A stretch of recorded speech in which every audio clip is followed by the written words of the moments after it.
মনে কষ্ট আছে, স্ত্রী কষ্ট দিয়েছে, মা বাবা কষ্ট দিয়েছে, সন্তানাদি কষ্ট দিয়েছে, মসজিদে চলে যান না? কোথায়? মসজিদে চলে যান না? গভীর রাত, পৃথিবীর সব মানুষ ঘুমিয়ে গেছে, সব মানুষ ঘুমিয়ে গেছে, এই কনকনে শীতের রাত।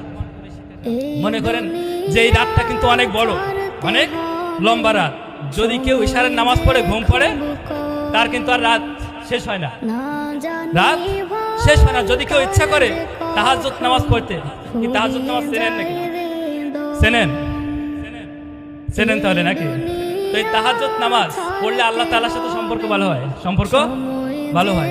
মনে অনেক কষ্ট ব্যথা, চলে যান মসজিদে, কনকনে শীতের সময় ঠান্ডা পানি দিয়া, মসজিদে কেউ নাই, মসজিদের বারান্দা বসে যায় নামাজটা বিছাইয়া কান্নাকাটি করেন আল্লাহর কাছে। 2 রাকাত নামাজ পড়ে সুন্দর একটা সিজদা দিয়ে আল্লাহ তাআলার কাছে বলেন, রব্বানা যালামনা আনফুসানা ওয়া ইল্লাম তাগফির লানা ওয়া তারহামনা লানাকুনান্না মিনাল খাসিরিন।